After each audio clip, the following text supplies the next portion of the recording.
Welcome to the Grappling Grappling Rewind Podcast.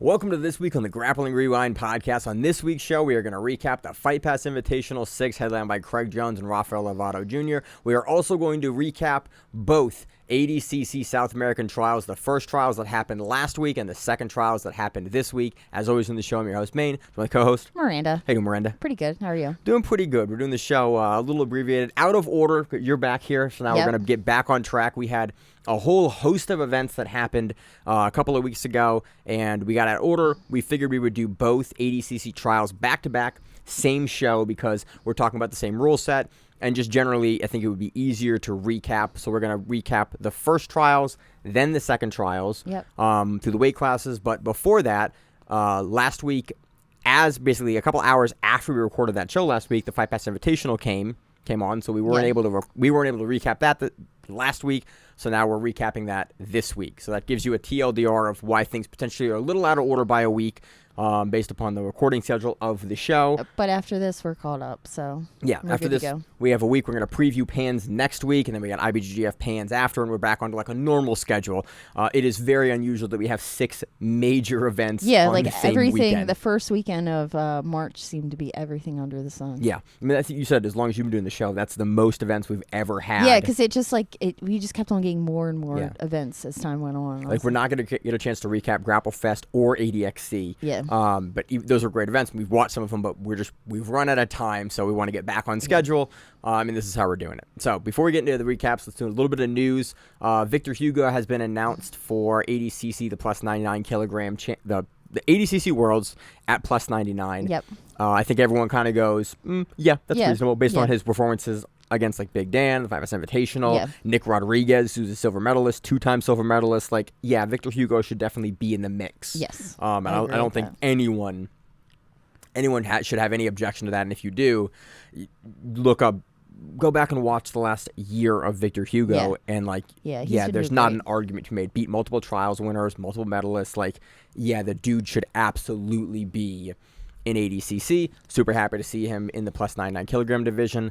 You had a note about Cade Bertolo. Yeah, this was a weird one. Well, not really that weird. It's just, Cade has some hair. Whenever you see the hair, you can find him wherever he's at. And I was, going through my Instagram, and IBJJF posted their absolute winners for the Dallas Open this weekend. And I was like, I recognize that hair. And it was Cade, and he was in a gi, and he took 3rd place in absolute. He did the IBJJF GP. Zach and I talked about and recapped that last week. We talked about in his post-fight interview, he was talking about he hadn't competed in the gi since Brown Belt Worlds against his brother in the finals of Brown Belt Worlds where Ty beat him. Because Ty beat him, he wasn't able to qualify for Black Belt Worlds because he didn't have the points for the time. And if you win Brown Belt Worlds, you get automatically qualified in. So that's why Ty could do it last year, but Cade couldn't do it. So Cade was like, look, I want to come in and get some more points so that I can do Gi Worlds this year. And so that's what he's doing. He's now trying to go through and run and get all these points so to qualify for Worlds, which I think is super dumb that you have the guy on your you got have the guy as a super fight on your professional card and don't make him get the points still. Like that seems kind of dumb. You recognize that he's on the level. That's why you've put him on the black belt super fight card as a debuting black belt. We get to see him do a bunch of opens and fuck a bunch of people up basically. Yep, and we did. So it was kind of weird because then I looked into it and there were no live cameras because Dallas wasn't an open that they had cameras at, which I don't know when IBJJF has them and doesn't have them. Like, I did the New York. They didn't have cameras, which was really weird. But then I did Orlando, and they did. So I don't know how the contract works. They have, again, some of them they have them. Some of them they don't. Yeah, and sometimes they're on YouTube, and you can just watch them on YouTube. And then all the majors, you have them on Flow. But anyway, he did the Dallas Open. He did medium heavy. His opponent didn't show, or that's what it said. But then he had the same exact guy in absolute. That's his first match, which I don't know if that was somebody's like, haha, or, maybe dude couldn't make it to his first match. Yeah, black belt rules are different for the opens versus the weights. I thought their absolute came first, but I don't know with opens how that works. Because normally for black belts, their absolute for the majors, brackets come before their actual brackets. But even like IBJJF was like that. They had DC Open was before. So because all black belts qualify. Yes. You don't have to like place to Yeah, qualify. for the colored belts to register for the absolute for IBJJF, you need to place. But for the black belts, because you're a black belt, you are able to register for the absolute. But normally the rule is if you don't show up for absolute, then you can't do your bracket. So maybe that is what happened. Maybe they went against absolute. He did absolute and didn't do very well and was like, I don't want to go against Cade again. And then he rolled, which doesn't, But Cade, who you actually in your notes here? Do you have who Cade got beat by? Yep, Guillermo Augusto Soto Santos. Yeah. So he takes third in absolute, which is still impressive for Cade is not. He's not he's not 200. He's not 190. Like he's on the smaller end of the absolute. Yeah, medium heavy is I don't know what for men medium heavy. I have it on my phone. I can look it up, but it is not above 200. No.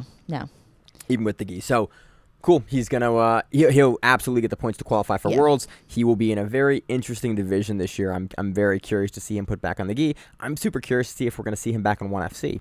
If maybe his contract has expired and he's not renewed, it'll be interesting because he is now the only guy other than like Tommy Langacker that we're seeing, or the only champion we're seeing that's outside doing his sport in another organization. IBJJF isn't professional. No, technically, but the GP was. Yeah. So it's interesting. I'm curious to see how that contract looks. Any other Cade news? Nope, no other Cade news. You have this as well. I haven't found this. I didn't know this until you told me. Yeah. So Nicky Rod's having a kid. Yeah. Yeah. It's a boy allegedly on the podcast. Yeah, that's what they said. I mean, that's what the podcast said. I listened to their podcast, and then they also they had a video of like part of it because it was so ridiculous the way they announced it. How he conceived a boy. Yeah. Basically. But I'm not going to go into it too much. It's funny. If you want to listen to it, it's hilarious. But those guys have a pretty an interesting show. It's a great peel back the curtain for those guys in general, but also kind of how those camps work, and it gives you a little bit of information about how the sport works on the back end that I always find pretty fascinating because those guys are pretty open with a lot of that stuff. Well, in the midst of this one, they're talking to a guy who's training with B Team right now that is from Qatar. Mm-hmm. And he's like part of the royal family of Qatar. Yeah, and it's basically it's mostly them talking to him, but then all of a sudden they go into this like whole side thing about Nicky Rod and how he conceives a child, and I'm like, what the hell? Like, So on the back end, anyway. we did the math. Probably about 5 months in for that. For the we of the think child. something like that. So yep. So that's all I got. This is such a weird segue. I wish we had more news. Let's move on to the recap of the Fight Pass Invitational 6. So this event had slightly different rules than the last one. Yeah. It is not ADCC rules anymore. It is no points and then overtime is points. Essentially, like we can run through it, but it's for most of the matches, it's not really that important. It's really comes down to if they're it's open, and then they go to overtime. It's pretty easy to follow on the broadcast. The broadcast seemed to have a couple issues here and there, but generally speaking, I honestly thought the event was a ton of fun. Yeah, mostly their issues were just like who people were and that their was relationships to one another. Oh, and Nicholas Margali's first name. Yeah, and Mateus Denise. No, Denise, but they also called him Mateus Margali. Yeah, it was an interesting event here and there. Yeah. But overall, again, the matchmaking was fun. It was it was a super fun card to watch. So again, I hope they keep running them. Let's get into it. Main event was a minute? Was it? It says 8:04 left, and it was a 10-minute match, so 2 minutes. Was it that long? It says, yeah. Joe Jones rips a heel hook on Rafael Lovato Jr. My note has him, Miranda puts him as Daddy Lovato because he has 2 kids. Yeah. And his career had like a major change as he had the kids. Yeah. And so that's always how Miranda puts him in as the notes. Yeah. So I see it every time and I have to remember to not do it on the show. So now you have an insight into the notes we go through on the show. It was a really not traditional. It was vintage Craig Jones. Yeah. It was him pulling into the legs, sweeping Lovato down, going for the heel hook, forcing Lovato to have to sit. Yeah. Lovato starts to roll out of the heel hook and starts to kind of clear the leg, but you can see Lovato sort of get caught up in not being able to free his knee line. Yeah. And he doesn't hover hand to tap, but he hover hands to like, do I push out? Do I pull? Do I roll? You can see him kind of go, I don't know exactly where I want to go with where Craig Jones is going to go. He also doesn't want to probably blow his knee. Yeah. Yeah. They're dealing with one of the best leg lockers in the world when he's on. And that is the match. Craig Jones gets a heel hook, really uncontested by Lovato. And that's it. And then he calls out Margali. Yeah. When he says, I did a bunch of drugs. And then he says, I did a bunch of drugs for this match. And then it is a true, in full form Craig Jones And then interview. a bunch of people online went after him and were like, I can't believe with the children, you're telling the children that they should go out and do all these drugs. Like, have you seen his Instagram? Yeah. It is a wild experience in Thailand. And he had steroid commercials and Bali. Like, Craig Jones is living his best life. The most hilarious comment that they did say on the podcast was that Craig Jones was like their absent father because he's only been at B Team 2 days in the entire year, and then he's like their dad that went out for milk and never came back. Look, he's still looking good. Main event and stuff. It was a very interesting interview. I'm curious about the Margali matchup because Margali seems to want it, and Craig seems to want it. And Craig is a guy very much that if he's gonna call someone, he's not a guy that's gonna do it just for the hype and not follow through with the match. So I assume there are organizations that are chomping at the bit. I think Margali wants guys. him and Nicky Rod back to back. That's what he kind of said. It was but it was said in a weird way. He said it. Yeah, it was a weird.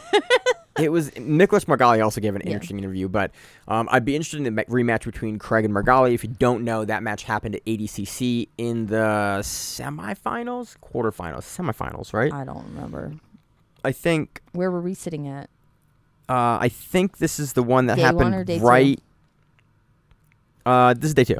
Day 2. This is day 2. So it's probably semis. I think it's semis. Because quarters were first day. Right? Semis were second. Yeah, that's correct. I think that's. I could be wrong, but regardless, it was a really interesting match. It was a really good benchmarking match for where Margali is in Nogi at the time. He had not had very many Nogi matches going into ADCC, and we figured out, the dude's not amazingly comfortable with leg locks, but is comfortable enough to not have it be a problem.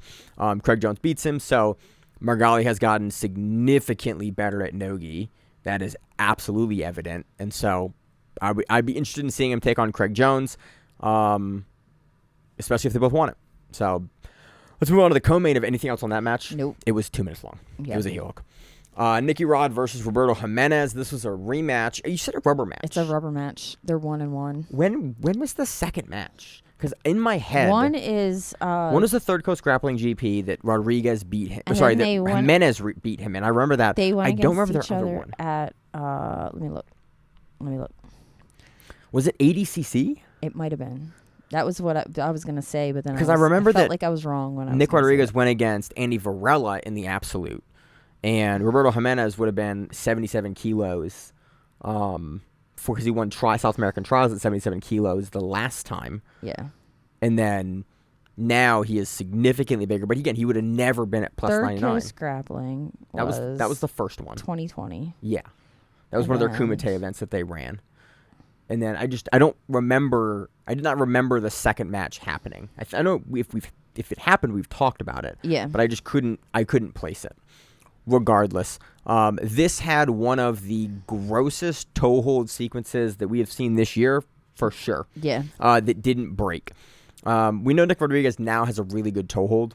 Yeah. Because we saw it in the match with Gordon Ryan. We saw it versus Victor Hugo a little bit as well in that match. And Roberto Jimenez has gotten better as a footlocker as well. It was historically, for kind of both these guys, where they struggled the most. We had Nick Rodriguez taking that loss to Kynan and Gordon. No, that was the most recent one. Keep on going. Yeah. We had Nicky Rod taking the loss to Gordon and taking the loss to Kynan Duarte, both with heel hooks.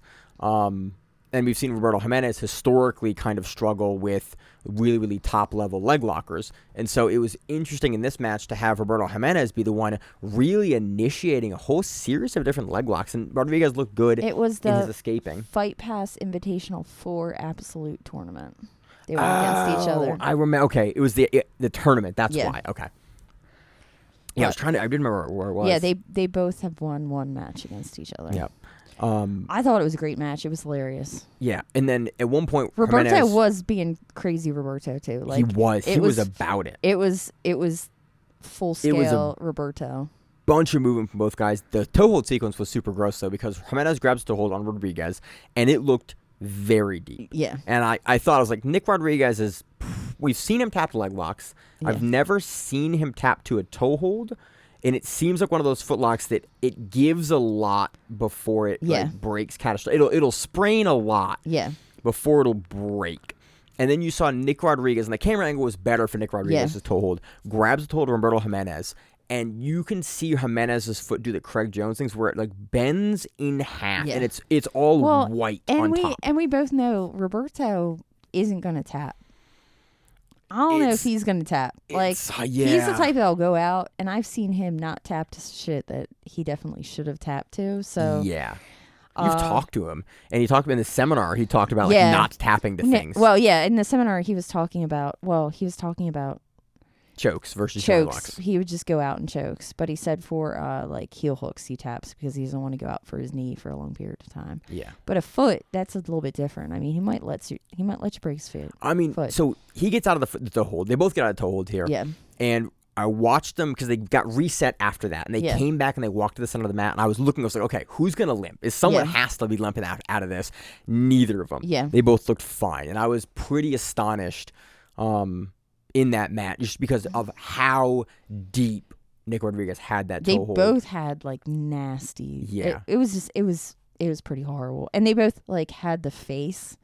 I'm gonna break you face. I'm gonna break you before you break me face. Yeah. It was one of those like there's a way that someone does a toe hold when they are doing it just to finish a match, and there's a way that someone does a toe hold when they are racing to break the other guy's foot first while the other person tries, and it just looks different. Usually when you're in your mirrored toe holds, you actually have a lot less like leverage because you're not in the right spot for it, but you can absolutely I was afraid get it done. One of them was going to break the other one's like femur. Oh yeah. A leg was going to break. Like not a foot, but like a freaking leg. Yes. Because like they were going to put too much torque and all of a sudden leg breaking half. Yeah.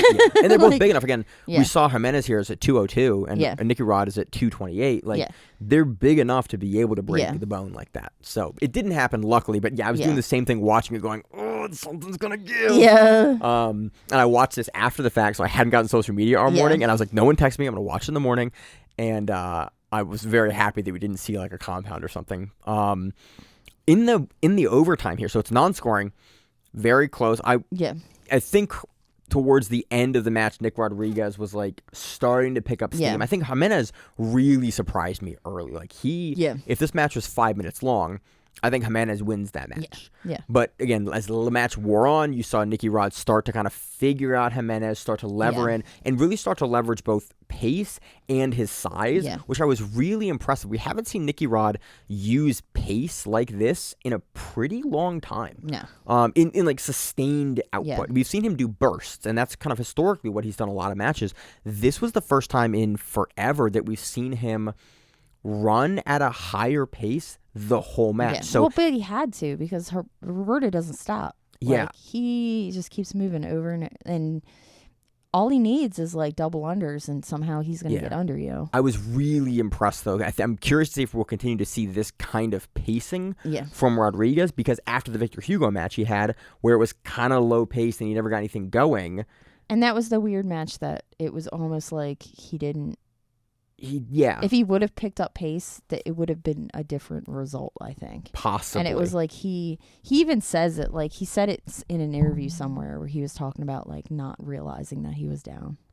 Oh, really? Like So, or no, it wasn't not realizing he was down. It was he was being lazy. He said at one point and I forget, it was that match, and I forget what exactly it was, but something happened and he just accepted it.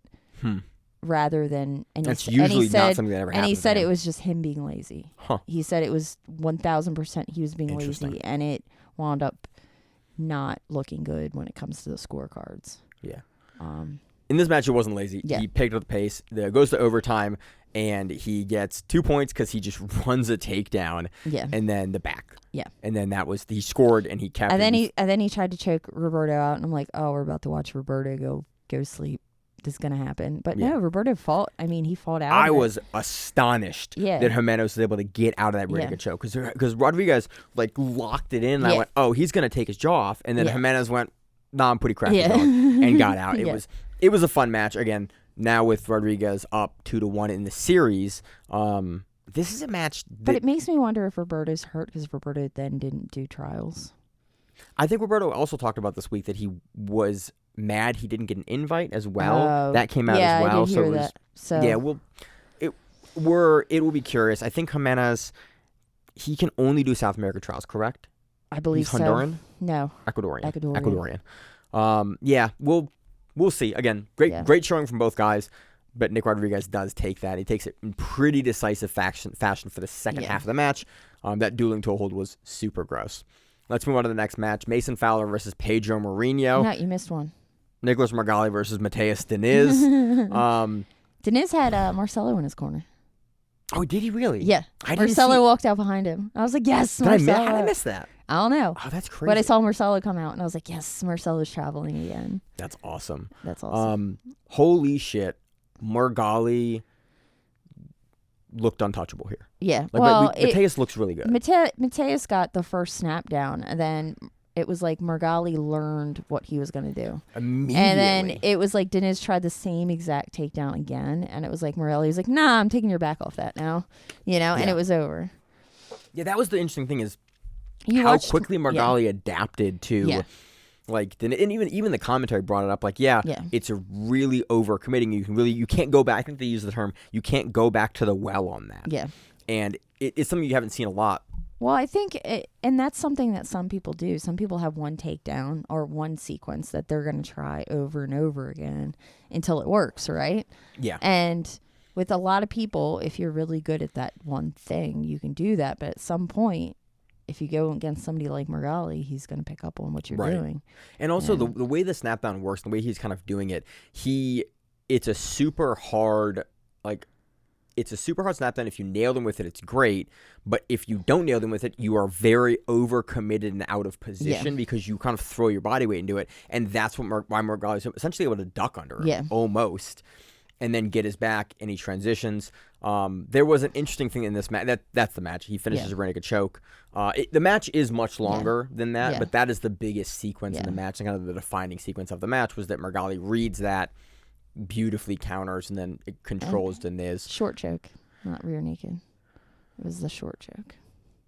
But it's the same thing. It's forearm choke. It's a little bit different. That's you naked and you on the back. Choke. It's not. It's not like the Monte Leon, which is what I started calling Lion Killer. Yeah, which is what I started calling it with the kids because I didn't want to say rear naked choke because I know all of them would be like, My wife calls it a rear choke.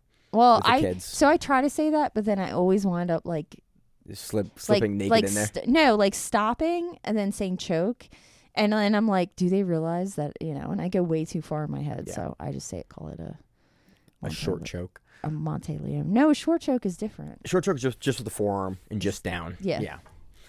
He finishes him with that, and then but in the commentary picks up on it because Margali's shaking his head like no while he's doing it. And apparently he had basically called out that he was going to armbar him. And then in the interview, he was like, I didn't want to be asshole or asshole. I think he kind of like was a little broken in the way he says it.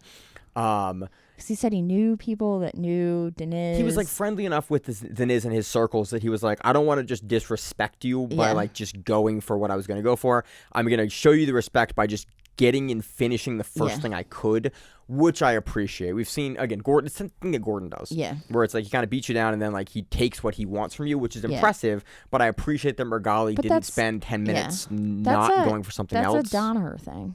Yeah. Because Danaher used to make his competitors, when they would go out and compete, do one thing. Yeah. They would all have to get one specific, whatever it was when they competed. Yeah. I appreciate that he had enough respect for Diniz to just finish him when he was able to in a professional match. Yeah, but even in the way he said it, it was, Yeah. He has a chip on his shoulder. Then he called out Craig Jones and Nick Rodriguez in another kind of weird way that he wants them back to back, but he said it. Yeah, he kind of said he wanted them together. Then he said it in a weird way. And again, it's you're talking a guy that's giving a great interview in English that is not his first language, but he said it in a weird way. But I think both him and Gordon have tendency to sometimes make jokes that they think is funny, but no one else does. It was interesting. Again, I would like to see Nick Rodriguez and Margali. Again, those are all interesting matchups for Margali. Oh, yeah. I hope we get the Craig one. I hope we get the Nick Rodriguez one because Margali is the size of Nick Rodriguez. He's weighted at 232, and Nick Rodriguez weighted at 228. Like, they're the same size. It's a matchup to make. I think they'll both be in plus 99 and in plus 99. You know, I'd be super interested in seeing it. Moving on. Anything more on that? Nope. Moving on to Mason Fowler versus Pedro Mourinho. This is the shorts thing. Yeah. So we were talking about, I don't know. There's something about this event because the last event, it was Mason Fowler and Hassan Merida. Yep. And they were doing this weird, like, they were rolling their shorts up. Yeah. And I couldn't figure out what that was. And I didn't know if they were trying to hide their shorts or what was going on. And then Mason Fowler did the same exact thing this time. Like, if you watched him, whenever he would, like, circle up or they would reset him, he would roll his shorts up. Yeah. Like, the bottom of his shorts up. And I've never seen him do that before. It's just weird. I don't know. This is the weirdness that happens when I pay attention to things. But anyway. A lot of this was... It's an important match. We'll see. Well, again, this is a question that when you get a chance to interview Mason Fowler, I will absolutely ask him, hey, man, you got to... Miranda has to know. Do you have something weird going on with your shorts? What's the deal with the short thing? Yeah. But again, a lot of the athletes have like idiosyncrasies that are... Idiosyncrasies? What's the word?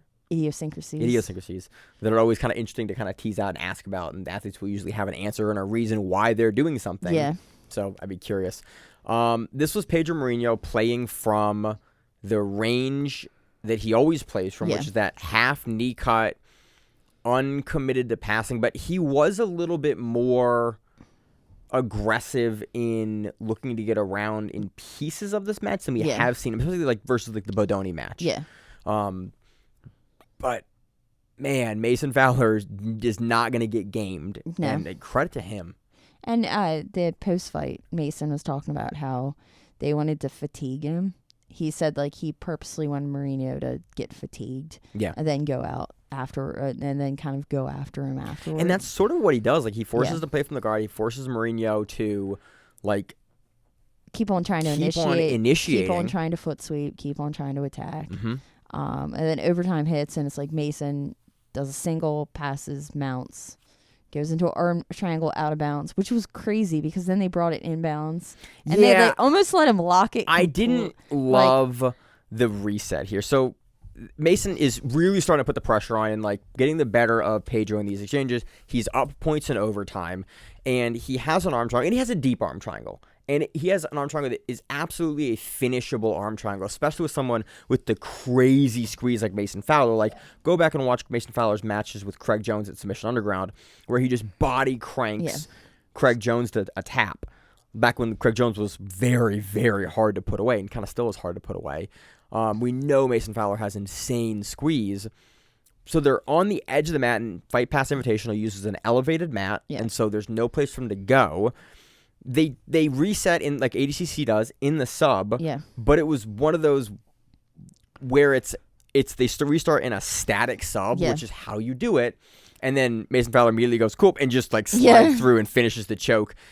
I don't necessarily think it would have been any different had there been 5 extra feet on the mat. No. But it is always a little weird when there's a reset. It's weird when they start him in a fully locked anything. Yeah. Yeah, like, it wasn't fully locked. Like, it was... It was fully locked. They restarted it fully locked. Again, I would prefer fully locked submissions over, like, any sort of reset or any sort of half reset. I do think this is the right way to do it, but it still is a little odd. Every time it happens, it's still one of the things where it's like you always kind of have an X factor of like, well, had there been more space, had they moved, had they pulled them, like what would have happened? This just reminded me of the Jasmine Hosha situation. Oh yeah, we'll talk about that in trials. The Brazilian tap. Yeah, and then so Mason Fowler gets it. Again, it's kind of weird to speculate like would he been able to put Pedro Mourinho away? Regardless, I think it was very clear that Mourinho was pretty fatigued, and Fowler was really turning it on. It was probably going to take that match. He was up on points anyway, and he was coming towards the end of the match, so he was going to win one way or another. Yeah, it's just the question is the sub or not. So it's really, it doesn't change. I do not think Mourinho was coming back from that match unless he like hit a Hail Mary guillotine, but Fowler's probably not going to have that happen. He has had it happen to him before. Yeah, but he was going to stay on top. Yeah. Like he was going to stay on top, and he was going to play it safe the rest of the match. Yeah. There wasn't. even if he didn't get the arm triangle, he isn't really the type of competitor that is stupid enough to give up or sell out for something. Yeah. No. Or like he try, plays a like, very smart game. Yeah. And that's one of the things we've always liked about Fowler is the way he approaches the matches. Because he's Kyotera screaming at him. Yep. You can hear Kyotera screaming at him absolutely the whole time. can. Yeah, so Mason Fowler, he calls out Nicky Rod and Gordon. He didn't really call out Gordon. He was like, I still want that match. Yeah. And it's a match that I think Fight Pass was interested in putting together. It was supposed to happen, then Gordon got sick or injured. I want to see those matches. I think it'd be a lot of fun. Again, I've really come to like a Mason Fowler and his game and the way that he approaches everything. Like, I really want to see him on as much stuff as possible. Yeah. He wants the main event. I think the dude's earned it. Yeah. Like, put him on a main event for Fight Pass Invitational. He's earned it. He showed you how good he is. He puts people away. He puts on exciting matches. Yeah. Dude earned it. Victor Hugo. Anything else on the match of that? No, Victor Hugo, man. Roosevelt Souza's good. That's a big man to jump on your back, too. Jesus. That's a big man to jump on top of you.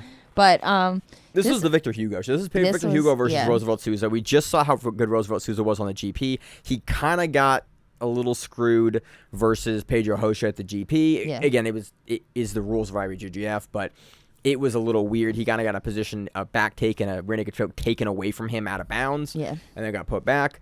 And then he has to fight Victor Hugo a couple of days later. Victor Hugo sits, he wrestles up to an arm drag. That was, I mean... most of the match. Yeah. That was kind of the match. And then Victor Hugo goes, I'm going to jump your back now. And then rear naked choke you. You can't do anything about it. Yeah.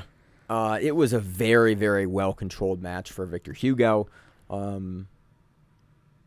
I don't have, again, I wish I had more. We know Victor Hugo's good. Like, go back at his match with Big Dan recently. Yeah. He just beat Nick Rodriguez. And this is right after this is when he got his invite.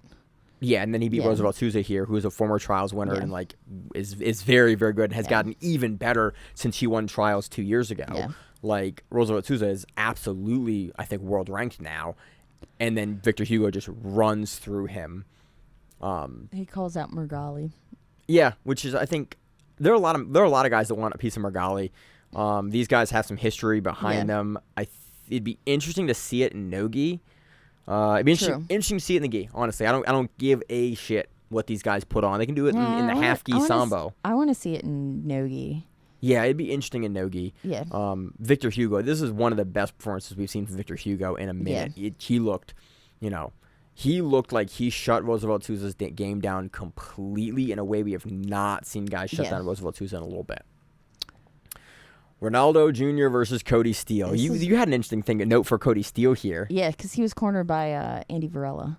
Yeah, he's out in Vegas because now. I was trying to figure out who Cody Steele was training with because it still says that he trains with Fight Factory. He's still listed under Brazilian Fight Factory. Yeah. That's his team in Austin, Texas, but he just moved out to Las Vegas. And I was like, is he training with Canuto? Because that's the local checkmat. Yeah. And Fight Factory's checkmat. Is a checkmat, Jim. So is he training there or is he training with Varela at 10th Planet? Because that would be your other option. Yeah, like there's a bunch of other places too, but you can go to like Extreme Couture, you can go to Mirror's Gym, you can go there are a bunch of places in Vegas. Again, but I was trying to figure it out, but I couldn't figure out where he was at. But it was interesting to see Andy Varela walk out with him. Yeah. But I was like, yeah, those two dudes look like they probably hang out. Like you could see the two of them hanging out. And Andy Varela's a former fighter as well. Yeah. He's retired. I think he's retired now, but it wouldn't surprise me that Varela, and also Varela has a very similar style to Steele.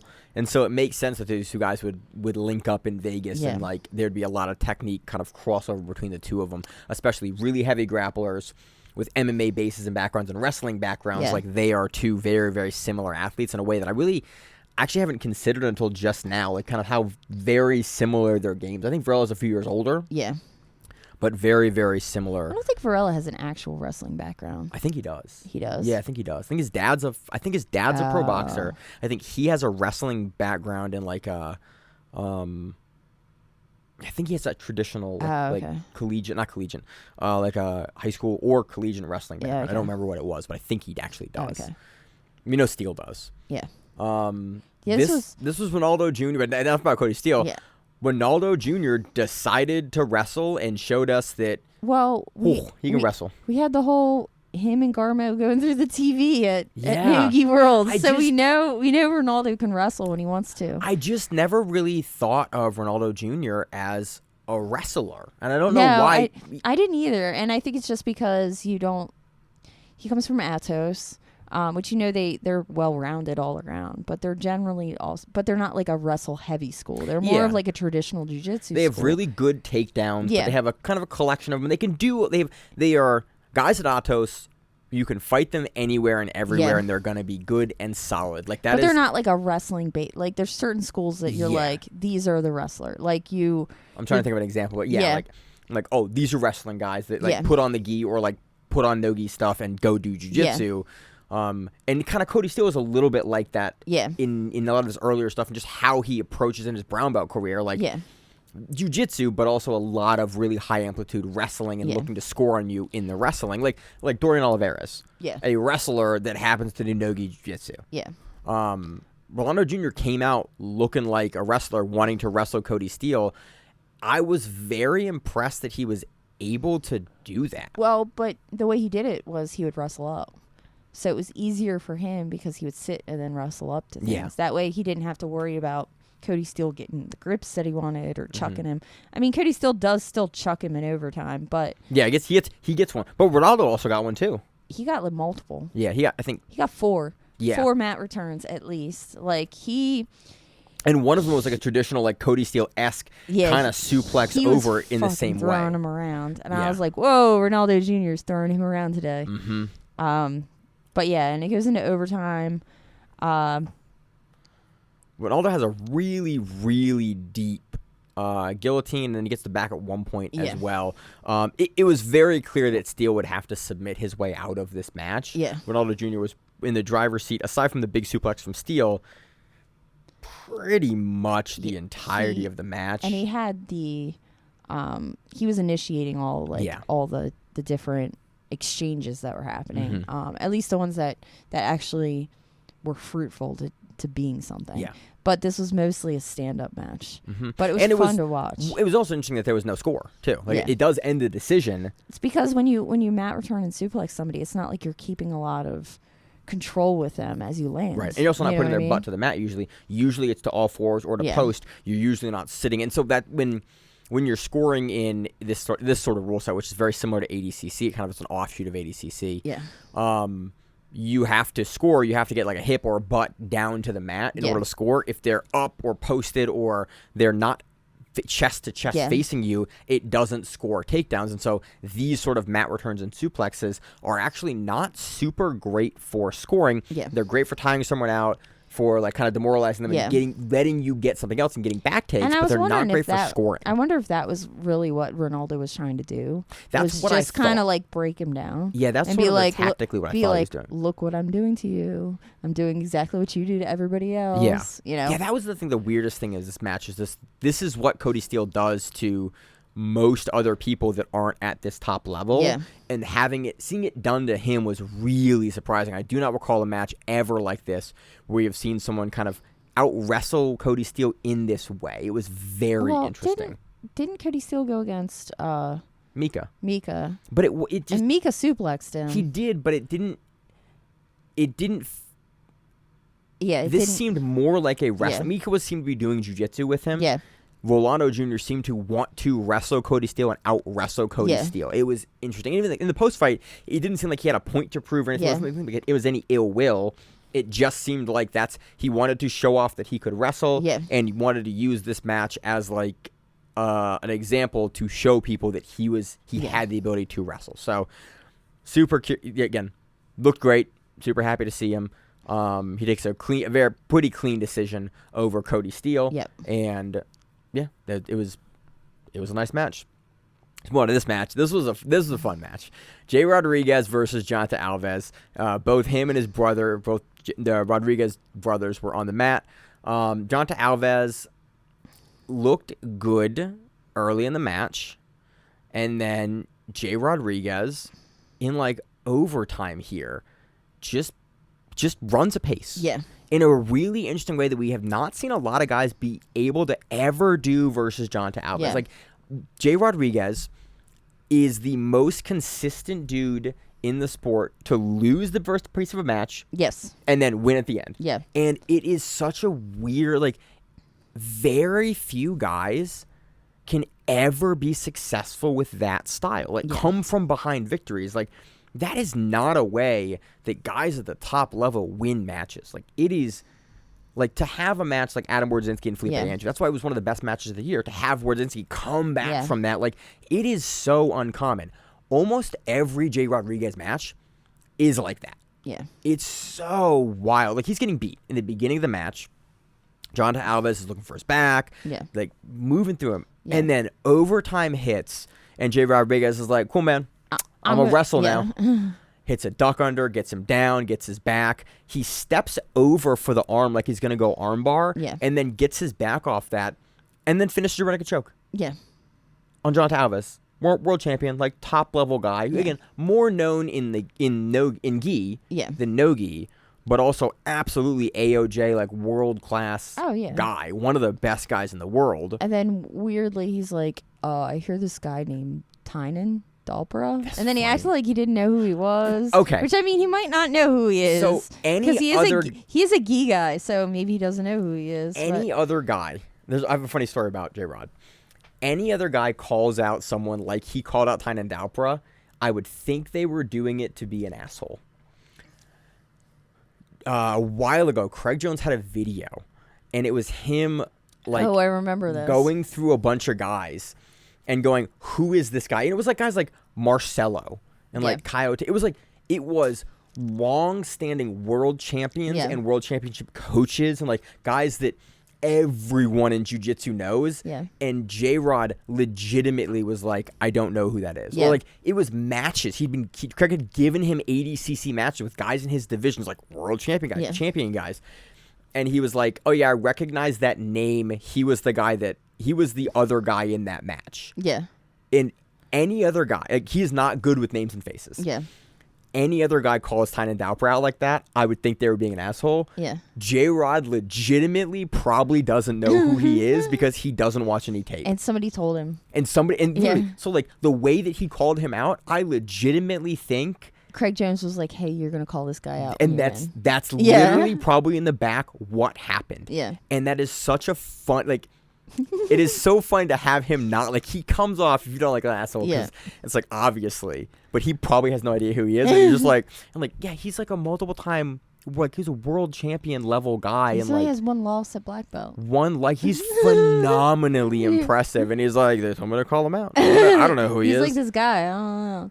But that's so funny to just be at that level. J-Rod's at that level and has no context about any of the guys he's facing. That is just such a funny...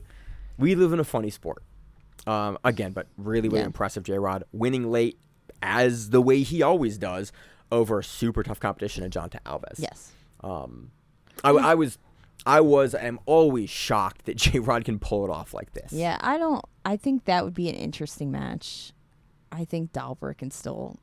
I think Dalpera tactically can deal with him. I think the thing is... I think J-Rod sometimes relies on escapes and the ability to get out of things. Yeah. And I think Dalpera isn't going to give you the room to get out of it. Like, he might break your arm. Like, he tries to do the escape that he likes to do. Dalpera breaks it. Yeah. Like, and... Mika couldn't, but I mean, maybe not. Then Dalpera might just take your back at that point. Like, it's not that... I'm amped for the match. Yeah. I think it's a super dangerous match for both guys for a bunch of different reasons. I'm really excited. It'd be a super fun match to preview and a great match to watch. I am curious.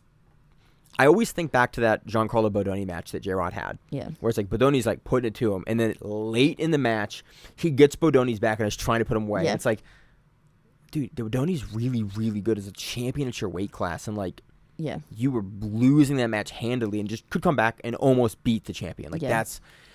I never can count J-Rod out. Like, look at West Coast Trials. He submits Hunter Colvin in the same way. He's down and he buggy chokes him. You're like, it is just so wildly consistent that he wins matches this way. Yeah. And he's the only guy in the sport that can do it at this level. I'm just shocked. A couple of the matches on this card, we can run through them pretty quickly. Yeah. because we still have South American trials to go through. Gigi Canuto beats Denise Gomez by heel hook in 18 seconds. Before the end. 18 seconds before the end. Oh, that was the other. Sorry, there was another match on the card that was really quick. It wasn't. It was a long late. match, and then like 18 seconds before the very end, Gigi's like, "Oh, I'm gonna inside heel hook, Yep. And then we had Ben Eddy versus Shane Shapiro.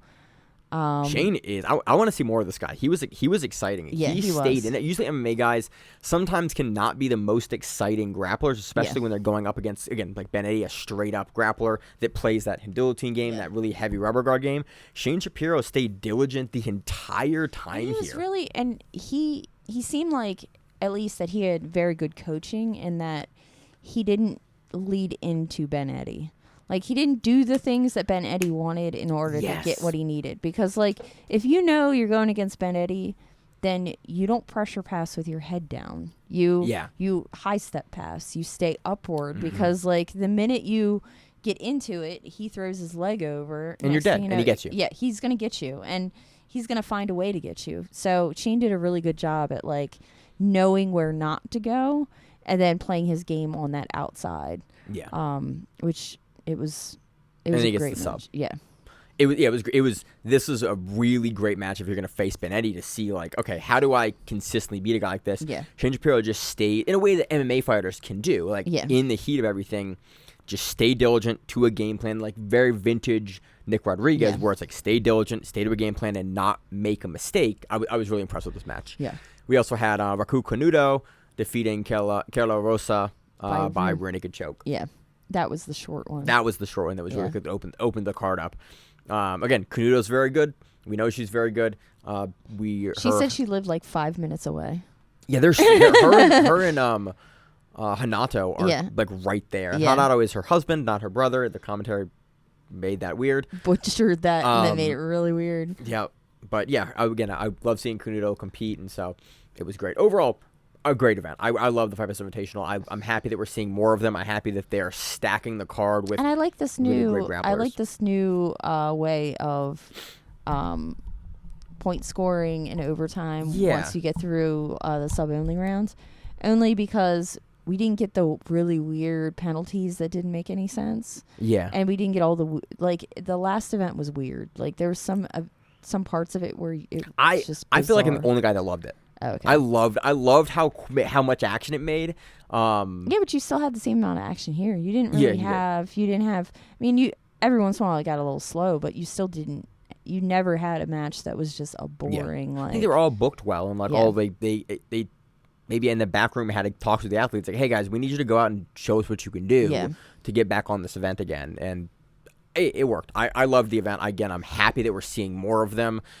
I think this rule set works out really great, like you said, and it's easy to follow too. Like it's easy at the end. Like there are no points, and then at the end, if it doesn't go to decision, we go to then it scores, and you get another third of the match to score your points and implement a game. Starts back on the feet, just like ADCC. We're familiar with that rule set.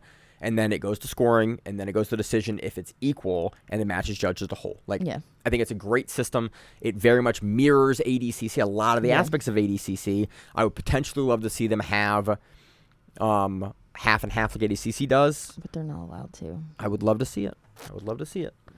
But that's it. So let's move on. Anything else on 5S Invitational? Nope. All right, let's move on to the South American trials. We're going to run through the trials a little bit more quickly.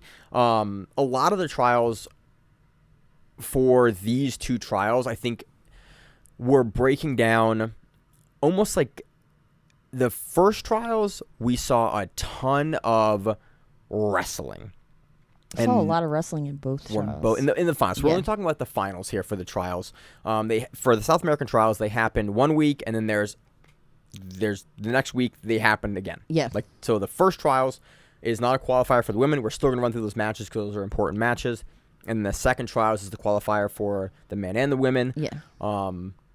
Let's just run through it. And there were smaller trials too, because like the first trials was 309 people. Yeah. For the entire event. Yeah. 77 for U.S. trials had 256 and capped. Yeah. Like people were trying to register and couldn't register. Yeah. Like again, the first trials was much smaller. I mean, for the first trials, The women, again, it's not a qualifying for the women. The qualifying is next week. Their brackets are like 6. 6 people. Yeah. Again, it's a small 6 and 7 and 5. And 5. But again, if you're going to go and do the qualifying trials next weekend, ADCC is not it is not an insignificant tournament to go and like need to run for. It's very possibly going to walk away with injuries. It's pretty ballsy to do both. We had some competitors actually do both. So, much like this guy. Kennedy Maciel defeated Cayuna Gabriel. This is a Mika Gabao prospect. You've seen him on AIGA. We've talked about him a little bit. Very, very good. This had Kennedy Maciel. And again, if you don't know Kennedy Maciel, Cabrinha Jr., he took his dad. His dad won in 2017, ADCC World Championships. 2019 rolls around. Cabrinha Sr. goes, I'm retired. Yeah. I am going to give my spot to my son, who's a world level guy. And ADCC was like, look, you can give your spot away. You want. If you're a champion, you can give your spot away to your kid. That's totally fine. And then he gets second. He loses to Tinquinho in the finals. And everyone went, okay, absolutely on the level, deserves to be here. Yeah. Didn't do as well last ADCC. Yeah. Jumps into trials as an ADCC medalist. And that's one of the first criteria that ADCC looks at if you're going to get an invite is, did you do trials? That's partially why Nicky Ryan got the invite, because he consistently does trials and does well at trials. And they go, look, you've competed at the World Championships already multiple times, and you've done trials. Those are the people that get selected first in criteria. Kennedy Maciel does trials here, and he wins the under 66 kilogram division versus Cayuna Gabriel. So that's some context for potentially why he was doing trials in the first place, even as a former medalist, to get in that hopper for the invite slot, or just to straight up win your slot like he does here. This match had another gross footlock sequence. It was like, but this was like the when you're trying to take someone's back, but your leg is still stuck, and their leg just bends, and you just see it go and bend the wrong direction. And you're wondering if you're just going to watch a ligament. So what happened essentially is Cayuna Gabriel grabbed an ankle lock, and then Kennedy, he didn't have the knee line controlled well, so Kennedy was able to go behind him and it's sort of like kind of wiggle it out. Well, start to take the back, and it's that tripod up ankle lock that you get where you're low and the knee comes between your groin, and then essentially if you have enough space where you can start taking their back when they still have the ankle lock. And you need some flexibility to do it, and Kennedy is a guy that will absolutely let it break. We've literally seen him let his arm break before in a match to try to win versus Mateus Gabriel. I think at Pans or Worlds a couple of years ago. And Cayuna is just crunching on this leg, trying to break Kennedy's foot off, and Kennedy goes, no, I'm not gonna tap this, and I'm also gonna continue to try to take your back. And he holds his back for quite a while, and then they go back into the legs, and it's a leg match, but they're definitely both shooting for things, back and forth, and then towards the second half of the match, we then where the points happen at ADCC. where the points start, we have Kennedy kind of being like, I'm gonna pass and get him out now. Yeah, and you get 3 points from out in ADCC, and that's what he wins the match on. And it was a fun match, and again, I think we're gonna see a lot from Cayuna Gabriel. Spoilers, at 66 kilograms in the finals the following weekend, which is crazy to get to the finals 2 trials in a row a week apart. There's 2 people did that. I know. That's 2 men that did that, and then women did that as well. And one. Yeah, and one. Yeah. It's just crazy. Like again, Cayuna Gabriel, he's a guy that would not surprise me to have an invite to get an invite based on the strength of making the trials back-to-back weekends. But again, it's a much smaller division. It's only a division of 65 people. Yeah. And you said and Kennedy was the number 1 seed going in, obviously, and won that. And again, in contrast to the U.S. trials, or the North American trials, not the U.S. trials, North American trials, where the 66 kilogram caps at 256. Yeah. I think maybe 230 something. I would think it was 230 something this year, because I don't think it capped. I think it capped last year. Yeah. But in the 230s. So that also plays a factor into your trial selection for your invites. Yes. If you're selecting from trials people, a lot of times it goes to the bigger trials, which happens to be North American trials. But again, we always see South American athletes invited as well that have done trials. Moving on to 70. Anything else on that? Nope. Moving on to 77 kilograms, division of 87 competitors. We had a final. We had Luis Paulo defeating Jefferson Pontes via rear naked choke. This was some aggression. There's a lot of aggression in this match. Was some of these matches. This is, as Josh would say, got chippy. Yeah, there's a lot of these matches got chippy. A lot of the ladies' matches were super chippy. Whoa. Like, yeah. A couple times the referee would touch that and be like, "Hey, man, you gotta like stop." It was a couple of times we saw the referee like literally go like, "You can't do that thing. You can't hit them. Stop that." Yeah. But Paulo, it's some aggressive hand fighting. Jefferson tries, like, how I explain it on here is it was kind of like a crappy double. Like, he pulled a double, but he didn't really commit to it. He did like a half double. And Louise is like, I'm just gonna grab your head now and then throw you with it. And he literally threw him with his head. Yeah, it was almost like a shuck by rear naked choke counter. Yeah. And then in a transition, he keeps the back, and this is cool. I loved seeing this.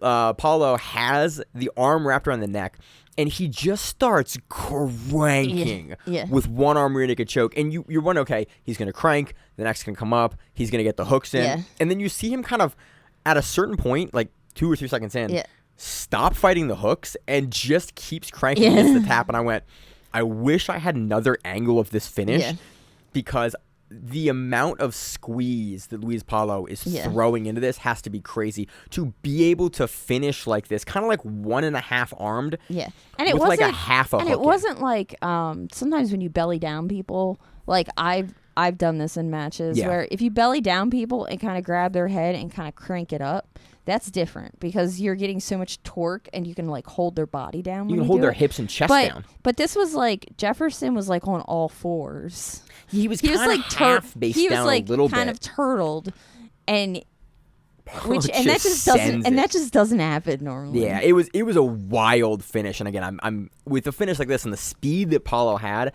super curious to see how he looks at the World Championships. Again, 77 is a murderer's row division, but like I am excited with those special attributes like a squeeze like that and the speed to make this counter happen to the rear naked choke. Really excited. And this was a weird division because there were those people like Sergio Ardilla, Majid Hage, and Rene Souza were all in quarterfinals, lost in quarterfinals to Brazilians, mostly. And they are normally a little more North American friendly, let's say it that way. Like they're in the North American area more often. Yeah. So you would think that they would have a little bit of an advantage because maybe they would have certain skills that a lot of those guys do the U.S. trials. Yeah, I think all 3 of those guys do the U.S. trials. Yes. And so they have that. They have more experience in the ADCC rule set in the trials format in the opens that are more frequently held in the U.S.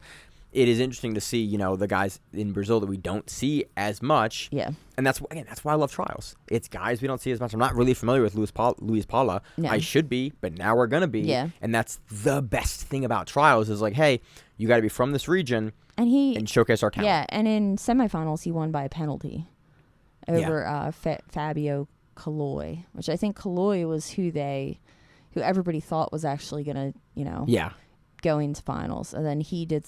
They both won by penalty. Both the semifinals matches won by penalty. That's interesting. Yeah, people sit. People think they can sit and attack really fast, and And sometimes you get down for 3 seconds. So that was the finals for 77 kilograms. Moving on to 88 kilograms, we had Charles Negromonte and Gabriel Almeida. Charles Negromonte finishes this by rear naked choke. Gabriel Almeida also in 2 finals this weekend. Yes, he is. And this was really interesting because I never thought of this as a thing, but when Charles would get double unders, almost like he was going to do a Roberto Jimenez, like shuck you up to double, Gabriel was like, I'm going to sit to my butt and just balloon sweep you over my head. Yeah. So I was like, I never thought about that before. I just commentated a tournament that Gabriel Almeida won here in Virginia, the Copa Elite. Yeah. He won Copa Elite 3, the absolute tournament. So it was really fun to commentate. And I interviewed him. Does he do that? Does he balloon sweep in that one too? No, he didn't know. Okay, I was just curious if that's like his jam because it seemed like he was very comfortable with doing it. Gabriel Almeida was by far the number 1 seed in that tournament that he was in here. And you guys didn't come at him super aggressively like Charles Negromonte was. And I think that's why, because Negromonte was coming so aggressively into Almeida that Almeida, because he had double unders, he had Negromonte had double unders on him. Yeah. When he would go to push him back, Gabriel Almeida would go, cool, I can almost essentially Tominage you. What you would do is for like the foot sweep, the feet on the hips Tominage over. Yeah. Because you have double unders, you can't get your legs in front, so you go to the balloon sweep, which is the next kind of best thing there. He gets it the first time. He doesn't get it the second time, but I was still really impressed with like how well he was able to throw it. And I think especially on like lower level, guys that aren't at Negromonte's level, he probably would be very successful with that every time. Oh, yeah, and straight to mount probably. Yeah. And Negromonte just at the last minute counters, gets out. And I mean, he might expose his back once he almost got his back grabbed. Yeah. But it was still, he still had enough awareness of what was happening, even going through the air, where some people. Yeah, that was the thing. You saw him not be like shocked that he was getting balloons. Well, He's like, okay, I'm going to turn my hips to the side. You saw him shuck to the side. And you saw kind of like how we talked about Margali, earlier. You saw the first time it happened, he almost gets it.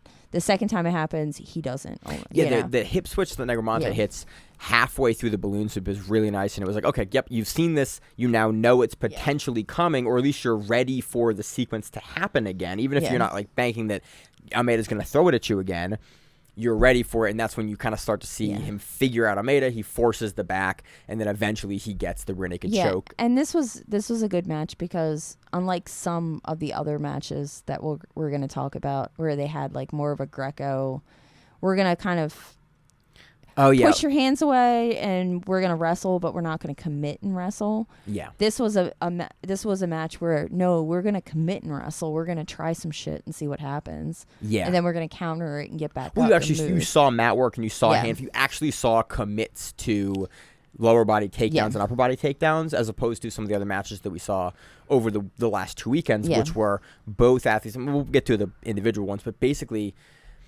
we said like when we were training tonight, we were talking about it on the pre-show, basically. Yeah. We see a lot of people only looking for upper body takedowns, but they're in that folk style stance. Which makes sense because you don't want the energy expenditure that comes with shooting and that comes with lower body takedowns. Yeah. It comes with doing all of that. And also the exposed for the guillotine. Exactly. There's a lot of stuff and that there's makes a lot sense of things, tactically why you would do that. But it makes for a very boring match. And a lot of people have that ass back stance. Yeah. And it makes it really hard to hit those upper bodies. So I think that's partially why we're seeing more of these shuck buys. Yeah. Is because people are standing in like a bent over stance like they're going to shoot into the legs, but then only looking for upper body takedowns. And I think that's possibly why we're seeing the meta move more. We're seeing more of that happening than we have before.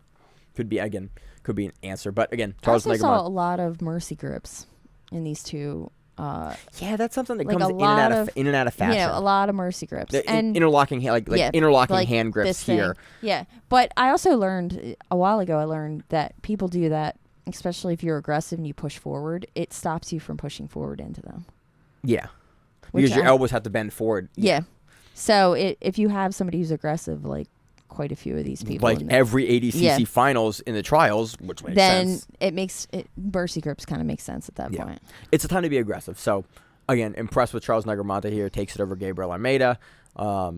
Nothing special with the choke. It was really just, he locked it in and got it. Moving on to the under 99 kilogram division. I don't have much to say about this one. Felipe Costa, it's funny. So, Gabriel Almeida, in the last match, won the most recent Copa Elite 3 here in Virginia. Felipe Costa won the first one, Copa Elite 1, that Zach and I did commentary for last year. And so it's funny to have both those guys in the finals, and it's cool to have those guys locally in Virginia competing and then also in the finals here. Felipe Costa is in the guard the entire time. Sorry, is playing guard the entire time, mostly a closed guard, looking for the violent arm lock over the top, and Alona Braz is not passing. And he's just eating penalties. And he gets 2 penalties. And Felipe Costa is staying active enough with his guard, and he's looking to posture. He's looking to kind of do stuff. And Braz is just sitting in the guard. That is the entire match. And Felipe Costa wins on penalties. Yeah. Really weird finals match. Yeah. We've seen guys lose on penalties before, but usually it's like a little more active. Yeah. We saw Braz in the last 20 seconds almost start to work. Yeah. I think he was banking on being able to get something going in the last 20 seconds, and he almost did. Yeah. But it was the definition of too little, too late. Yeah. Super odd match, like from a tactics perspective or strategy perspective. And Costa has the one Brazilian nickname that doesn't seem horrible. It's Lauren. Is it Ginha? I didn't say it because I didn't think I could pronounce it on the show. Laurentjinha. Laurentjinha? Means little orange. It means little orange. As you've looked it up. Yep, because when he was a kid, he was the little orange belt. And that's how they... Oh, really? Yeah, he was the little orange belt. Dude is like 6'3", 6'4" now. Yeah. He was gigantic. Allegedly a tiny orange belt, and that's why they named him that. If you want to see a funny picture, go look at me interviewing both Gabriel Almeida and Felipe Costa, because I'm like standing up on the mic. Wouldn't the R be an H? Wouldn't it be La Har... If you know how to pronounce Felipe Costa's nickname, I would really appreciate it. Yeah. Shoot us a DM. We get a lot of voice messages, and I love them. Yeah, because I kind of want that to be my I'm orange. Little orange. I want that to be my Brazilian nickname. That'd be good. It's not a horrible nickname. No, and I need one, and I don't have one, and I'm a ginger. I don't have one either, and that's... If you can't tell, if you listen to the show and don't watch it, I'm a ginger. So. Yeah. Moving on to anything else? Nope. Moving on to plus 99 kilograms division of 30 competitors. In the finals, we have Ignacio Santos defeating Antonio Asif via points. Yeah. I love your notes there. Big man push hands for the first 4 minutes. That was what it was. It really, and we've seen that a lot in the heavyweight matches across the board. In Euros, we saw, in the Europeans, we saw it. Like, I mean, but this is the big man game. Like, it is. It's the big man game from white belt up. Like, they push into each other, and if one can get a takedown, oh hell, no one's getting back up once they fall down. Now, this is a little bit different because once they get to a higher level, they definitely have some heavyweights that are more athletic and that are able to, really capitalize on like, oh, cool. We have one to sit, so it's an invert, which is wild. Yeah. But yeah, this was a big man push hands. This was just Ignacio Santos really pushing the pace more late in the match versus Antonio Asif. And even later in the match, he really keeps on going the speed. Yeah, keeps on going, or he keeps on aggressively pushing forward. I believe that Santos is some sort of wrestling champion, like national wrestling champion, possibly, because they were talking in the commentary. They were discussing his wrestling lineage, and you did see it. Like his double was pretty on. Antonio tries to grab his head at one point, but like his takedowns were pretty spot on when they happened. Yeah. Which is nice to see at plus 99 because that is the deciding factor of a lot of those plus 99s. They can get a takedown that wins a lot of matches. We saw that at the Asian trials. Yeah, like that. And Europeans. Yeah. That a lot of times the takedown can be the deciding factor that wins you those big tournaments. So Ignacio Santos moves on. Let's move on to the ladies divisions. Anything else on the men's divisions? Nope, that's it. Ladies division of 6 competitors for under 55. Again, this is the first trials. This is the non-qualifying trials for the women. We had Brenda Larissa defeating Gabby Mendez by rear naked choke in 3 minutes. Yep. Brenda gets a takedown, goes to mount, back of rear naked choke. That's kind of my game when it comes to jiu-jitsu. Yeah, it's smooth. It was clean. There wasn't a whole lot to it. Larissa looked very good, which is why she won. She won both weekends? Was that Brenda Larissa that did? You're asking me a question late at night when I'm not paying attention. Yeah. No, Anna Rodriguez. Anna Rodriguez won both. Yeah. Okay. Yeah. So we'll find out. We'll find out later when we get there. We'll find out when you find out. That was the first trial. So moving on to the under 65 kilogram division of 7, we had Ana Quieros defeating Jane Flangos via points. This was the biggest thing of this match was a nice Uchimata. Yep. For 2 points. Yep. And there was some guard and.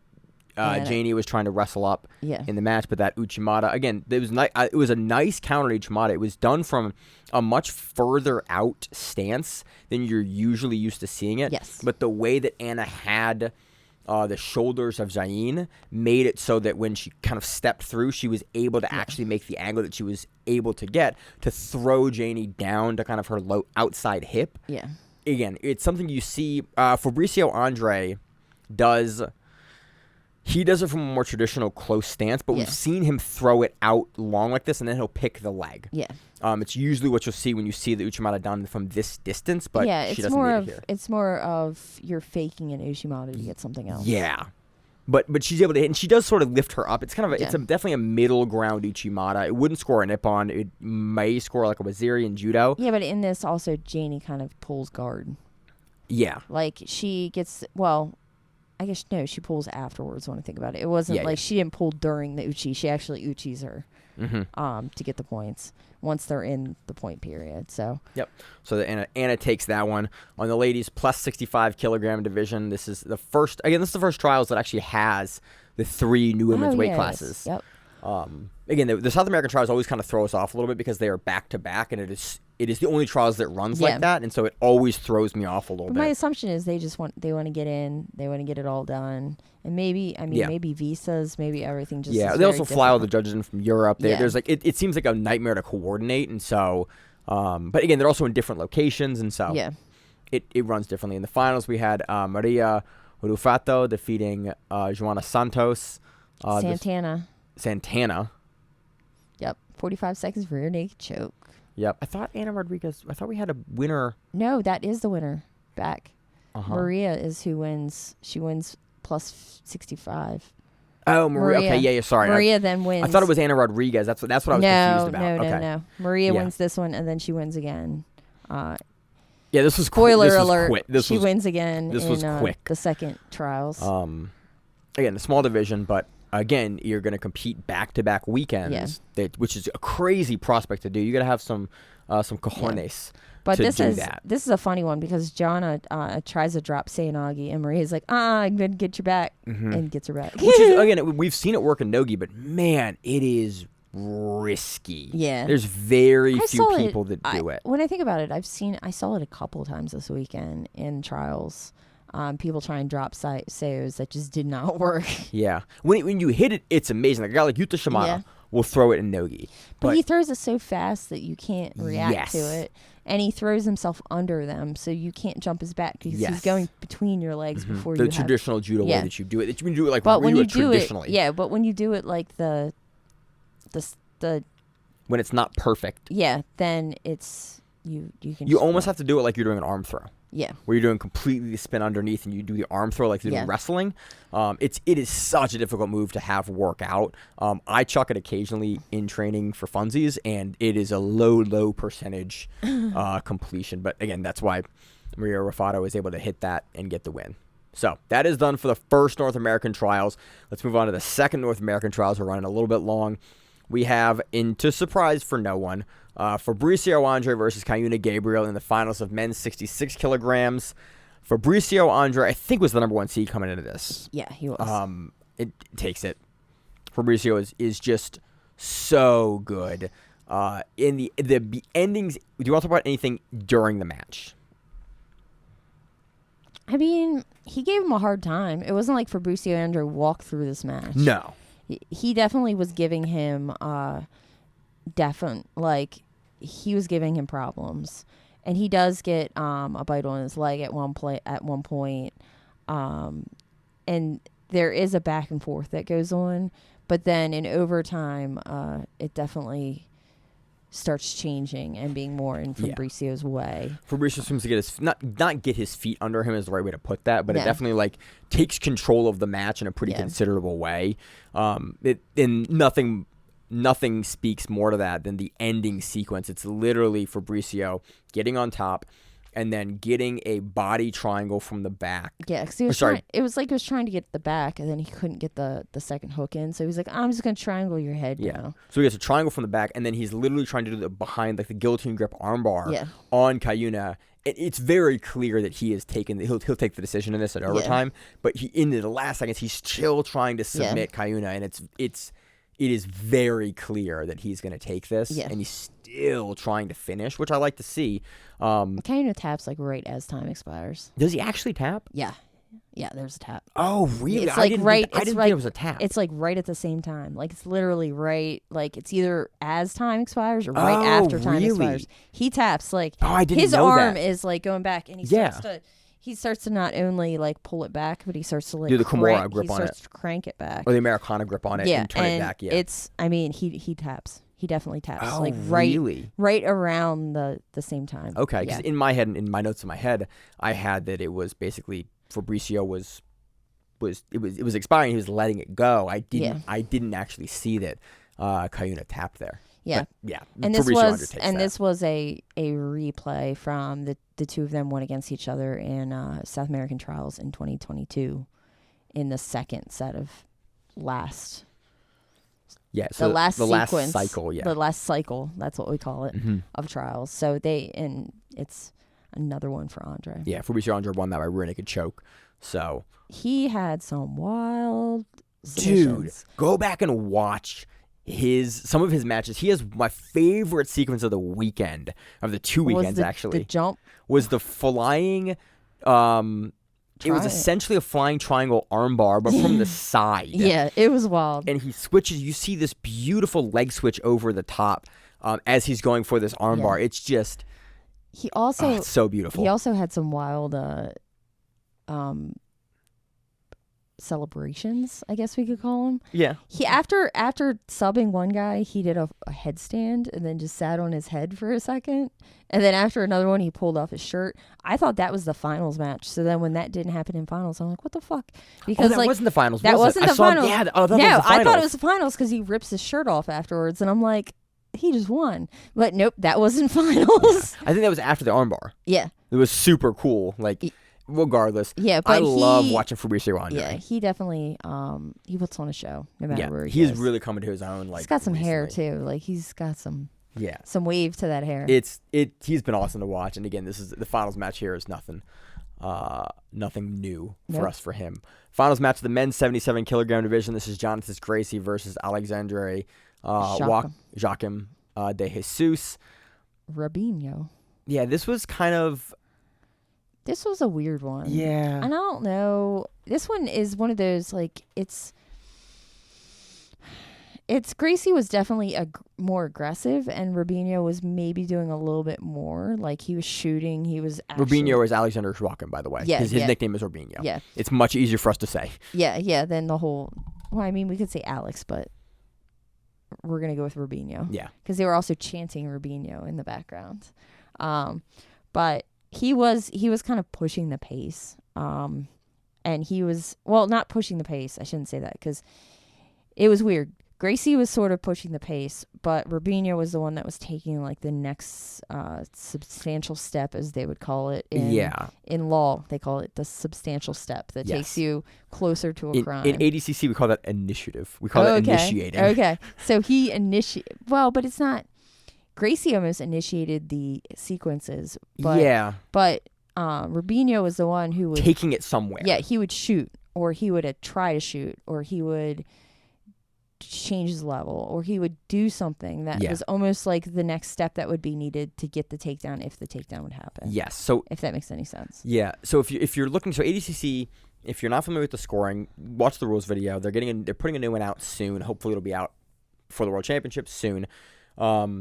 But ADCC in even matches like this, because there's no takedown, it basically comes down to who is the aggressor throughout the match, and then who initiates more sequences. And so that what ADCC is looking for, even if you're countering and you're maybe having more success in countering, if you are not the one that is creating the opportunity for that counter to happen, you are not going to usually have that sequence scored for you. They reward the person who is pushing the action, even if you're shooting and getting countered and almost getting mounted. Yeah. If you are the one that is initiating that shot to cause that action to happen, their thought process is, well, that sequence that almost ended up with you in mount would not have happened had you not shot. The other person didn't make that sequence happen. You made that sequence happen. You're rewarded for that. So it rewards athletes for pushing the action. And I think that's what Rubinho gets here. Is he is doing more and almost putting the match into places where mat grappling can happen. And that's why he wins it. Yes. I think. Anything else on that? No, I think that's Moving on to the second Gabriel Almeida match that we're going to talk about today. Yeah. We had Gabriel and second Pedro Marino match as well. Dude, these guys are getting busy. Keith Krikorian levels are busy. Yeah. We had Gabriel Almeida versus Pedro Marino. Pedro Marino does take this one. It's a little more. It's a Pedro Marino match. Really, he's forcing Gabriel Almeida to play from the guard. But we didn't see the kind of classic Pedro Marino here where he sits back and sort of lets the match get away from him. Yeah. We saw a little bit more urgency in his game, which I like. And we've kind of had some questions recently if Pedro still has that ability to kind of actually play the game in this range as opposed to just force you to make mistakes in that range that he then capitalizes on, which, again, is absolutely playing the game. So we're talking about Pedro tends to sit from the knee shield half guard. He'll force you to play knee shield half guard, and he will sit in the knee cut, and he will sit at a long range in the knee cut to force you to have to wrestle up on him because he's usually put you there with his wrestling or a snap down on the guillotine attempts. And that is how Pedro Marino's game works. He has an amazing guillotine. Yeah, and then he goes after your head. Yeah. When you try to wrestle up, he's going to grab your head. Yes, and he's going to get it a lot of times, or he's going to take the sequence to some other place, or he's going to pass off of it. Gabriel Almeida plays this very, very well. And his guillotine escapes were amazing. Yeah, Pedro There was one where I was like, there's no way he's getting out of that shit. And I don't even know how. I have absolutely no idea how. Pedro Marino has an impressive guillotine. So, again, props to Gabriel Almeida for being able to get out of them. And not get any points scored. Yeah, which is the most impressive thing here. Never any points scored in this entire match. This is a really interesting match to look at for ADCC scoring. Again, I think Pedro Marino takes this. He should take this, but this match from the scoring perspective is actually a lot closer than I think people would realize because, again, like I talked about in the last match, ADCC you're getting rewarded for being the one that is initiating. Yeah. Gabriel Almeida is initiating a lot from the bottom. Yeah. He is looking to wrestle. He's looking to cause things to happen, but Pedro Marino on the top end is also looking for things to happen too, and that's sort of what has gotten Pedro Marino in trouble before is on the top. But only countering. But the other difference is that Gabriel was trying to get things to happen, but they weren't happening. Where Pedro was getting submissions and making Gabriel have to fight out of them. So he was going further into, if they're both having an initiation, Gabriel is starting a wrestle up, whereas Pedro is almost submitting. Yeah. And that is the criteria here. So think about that when you watch matches if you do rewatch this match. It is a little weird because it's definitely Gabriel starting the action and Pedro finishing it. Yeah. But he's finishing it to such a degree that he actually is able to win the sequence. So that's another kind of criteria in ADCC. This is an interesting case study match to watch if you're trying to understand ADCC scoring. Yeah. And Mourinho, his teeth attack Gabriel's head. Oh, yeah. And, they were like, there's blood. And I was like, where's the blood and I was like, holy shit. And then it was I had to tab back and watch. What happens basically is Gabriel, towards the end of the match, is shooting. They're standing up. They've been standing a long time. And Gabriel ducks down and sort of headbutts into Pedro Marino's teeth. Marino goes, fucking grabs his teeth. And then they keep going. And then Gabriel realized that Gabriel's head is just bleeding. Yeah, and it was bleeding. And then they wrapped his head up and he looked like a mummy for a second. And then it fell off. I like that they wrapped it hard. It was 30 seconds left in the match. They did do a good job wrapping the head initially. They put a hat on him. Yep. It was head wound hat. That's what we should all have in grappling. If you want matches to continue, you got to stop the bleeding. You put on the head, you wrap it around the chin, and then you send it back out there, buddy. And then he pulls it off. Yeah. Yeah. It wasn't the most interesting matches from a scoring from an action perspective, but it was very interesting from a scoring perspective. Moving on to the men's under 99 kilogram division, we have Alana Braz versus Henrique Sassoni. This match was Braz in finals in under 99 week 1. Go up. Yes, he was. He lost in finals. Yep. So that's Braz's. Well, it goes to show. There's a couple of these guys that if you're one of the best in the world and you're very good, you're probably gonna make finals frequently. Oh man, but do you know how much it sucks to be number 2 2 weeks in a row? Team, yeah, dude. Gabriel Almeida and Alana Braz. There's a bunch of guys here that end up. And the And Cayuna Gabriel. Yeah, I keep on wanting to call him Caillou, like the really bad cartoon. But now, you now kind of understand why we wanted to recap these back to back, because you're going to see a lot of really similar names, and it is easier to talk about them back to back versus like break it up week to week. So that's kind of why we selected to do it like this year. To summarize this match, Henrique Sassone is really good at getting the back body lock standing. Yeah. And he spends, 6 minutes at least of this match with Aloni Braz in the back body lock. Yeah. It is. I do not recall a match that I have ever seen before where someone has been able to hold the back body lock this long. I think it was partially because Sassone didn't want Braz to get guard.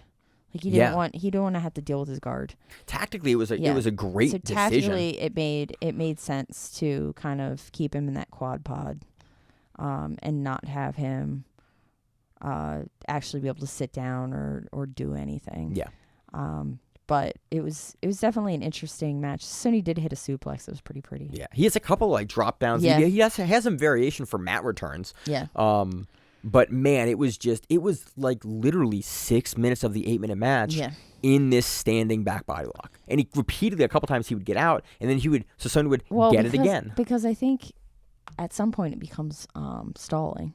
So you have to do some kind of action so that it doesn't catch you a stalling call. Sassone kept enough action to keep doing it again. Sassone's no stranger. He won trials in 2021. Yeah. He won the second South American Trials. Thank you for the note, Miranda. Thank you. That's the stuff that me and you always have to look up. So I was like, I'm going to do this before we have to look it up during the show. It's always super helpful to give us context. But yeah, that's the match. He wins via back body lock and being the absolute aggressor, and he scores too. He has a bunch of scores in this match with 2 different back takes. Yeah. No points because he's taking down the turtle, but he is chucking the hooks in both times. But he jumps the back at least once and gets points. Yeah, when he gets standing hook points, which was cool. I was really impressed that Aloni Braz was deciding to fight the hooks versus fight the rear naked choke. And he repeatedly would do that. He would always and some guys we see do this. When they're fighting the rear naked choke from the back, they take both hands off the choke and they immediately start fighting the foot instead. They fight the hooks. They fight the points before they fight the submission, which is weird because that's like what they tell you not to do. But at the highest level, some guys are really good at it.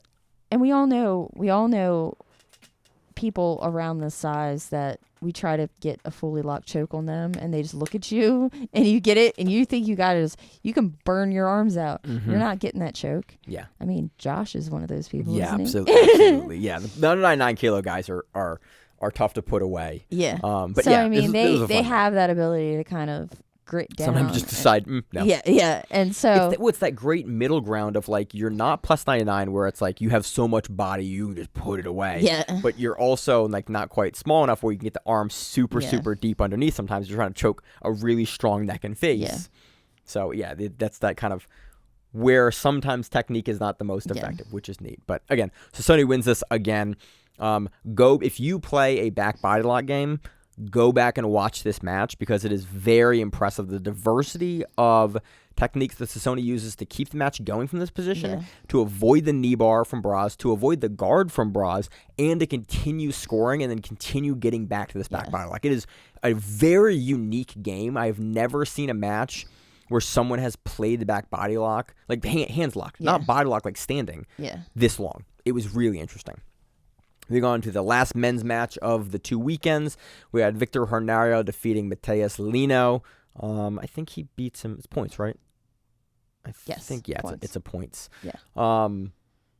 Man, Victor was also another one that was in week 1 of trials. Yeah, he did both. So he did both. And he looked tiny. Like he looked little. Dude, he had a gas tank on him, though. He was aggressive and gunning for it. He doubled dude that was like twice his size. Off the mat, like off. This is why I love. Twice off the mat. Yes. Once into a group of children. Yes.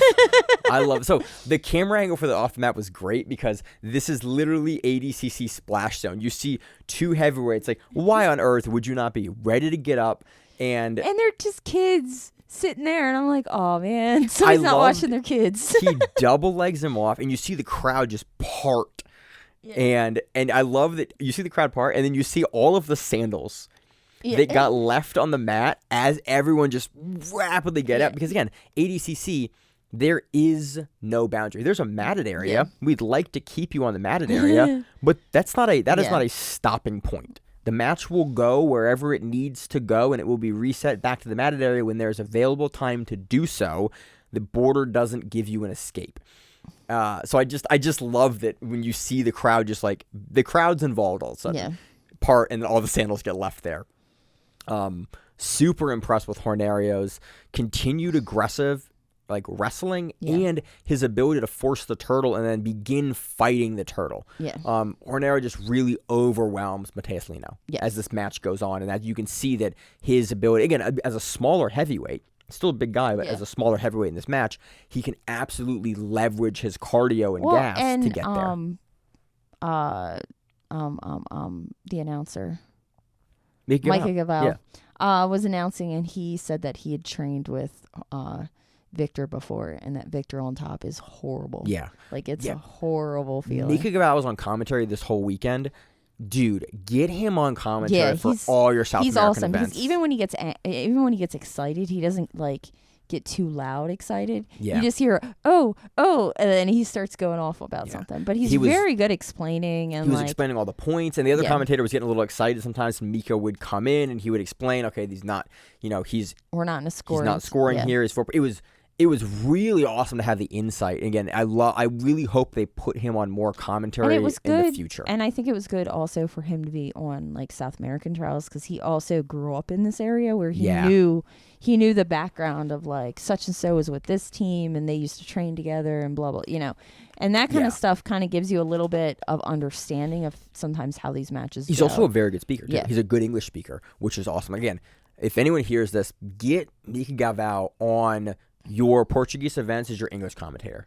Like if some of the straight up English commentators aren't available, the context that he gave for a lot of these athletes was awesome and super insightful, coupled with his knowledge of ADCC. He's a medalist in ADCC at the World Championship level. I think he's won trials. He won the trials last time. Like he was great. He won the first Brazilian trials last time and then wanted to do the second one. They told him he wasn't allowed to. I was like, no, Mika, you can't do it again. He's like, it was fun. He's like, you can't do it again. Majid will not let you. So that was men's divisions. Horneros outpoints him, and just really at the end, like what we saw from this match is what I hope we see at the World Championship level, where Hornero just pushes this place at plus 99. It'll be really interesting to see how some of the other bigger heavyweights at the World Championships will deal with this, because it's not super common. So I'm very curious. Moving on to the women's divisions for the second trials. This is the qualifying trials, so all of these ladies have now punched their ticket to the ADCC World Championships in 2023 in August. Do you know how many events nowadays use the term punched their ticket? I swear every single tournament that I've listened to in the last 3 weeks it's really common. Now says that. Well, for ADCC it means something. Like that you're literally getting a World Championship ticket to go. Like, but I think it's now like the in thing to say. So now like everyone says that. So hey man, don't say punch your ticket anymore. No, it's just you. I think Zapatero was using it as well. Something else I was watching over the weekend. Enigma, I think, used it maybe. Yeah, and then there was something else that I think it was Fight Pass Invitational was saying it. I think they were. I mean, maybe that's where I got it. And I was like, why you guys say like it doesn't mean what you think it means. But ADCC, it means like it means they literally. You get your slot. You punched. You got the ticket, and they pay for it, so you get a ticket. Yeah, you get a plane ticket and a hotel and a slot. Yeah. So, but I feel like that's something that people have started saying more, and it's like the in thing to say, and I'm like, what the hell is wrong with this is me making a hard mental note. Like, I make sure I don't say this on things that are not punch your ticket events. I'll just call you out on it. I appreciate it. Miranda, that's one of the things I appreciate about you for years on this show. You will absolutely not let me get away with any bullshit. It's just funny. Ana Rodriguez, real good. Yeah, she very, is. very good. She is going to ADCC. Yeah, she is. She's aggressive. This is one of the more aggressive matches. It is a decision. Yeah, this is one where they got chippy. Yeah, as the term. Like, man, the women's matches here especially for the second trials. Well, and they were trying to both like dig underhooks, and as they were digging underhooks, they were like slapping each other as they were grabbing it. And at one point, the referee goes, "Hey, we're grappling. We're not doing this. You gotta stop hitting each other a little bit." Yeah. And they both didn't seem to care, which again I like about ADCC. It lets it. As long as you are both kind of. As long as you're both about it. Yeah. ADCC will let it play. Yeah. And that's one thing I do appreciate about ADCC in the rules meetings on the back end. They kind of talk about that. Look, man, if both athletes aren't like if they're doing it hard and both guys are mirroring it. And there's not a problem. You can tell it's not escalating, and they're both just doing that. Get in the way of it if it starts to escalate. But if it's not escalating, both athletes are like, keep it there, like warn them, but don't get in the way of the athletes having the action that they are both looking to have. Yeah, which I appreciate. And I think at one point Anna kind of she snaps her down. I think that's kind of. It was a weird sequence that led to the arm position here. Yeah, and Anna gets Francielle's arm kind of like how a police officer in the United States would cuff you. I don't know how to say it. Like she gets one arm behind the back. There's a term for it, but it's like it's not a half Nelson because a half Nelson is from behind and up to the neck, and it's not a Dagestani because a Dagestani is like it's still under. This is like almost like a Kimura back. It's a hammerlock grip. Yes, that's what it is. So it's technically a Kimura grip, but whenever it's close to the body, I always refer to it as a hammerlock. It's a catch wrestling thing they call it. Yeah. When it's away from the body, it's a Kimura. When it's close to the body, I always refer to it as a hammerlock because that's how the catch guys tend to finish those. Yeah. So she has that position. And I was trying my brain would have went, okay, cement mixer. So you grab her head and you like turn her over and you get on top of her. And then when we were talking about it, you were saying, well, she didn't really want to have to go into Fran's guard and deal with Fran's guard. Yeah, because Anna Rodriguez had this and held this kind of she had Francielle in turtle with this hammerlock position, but it wasn't like locked up with a figure four grip. No. It was just pushed up. Yeah. And she was holding it in a pretty unique way. And I go back and watch the match, actually see how she was holding it. She has her hand looped in a pretty uncommon way, but it's keeping the elbow there. Yeah.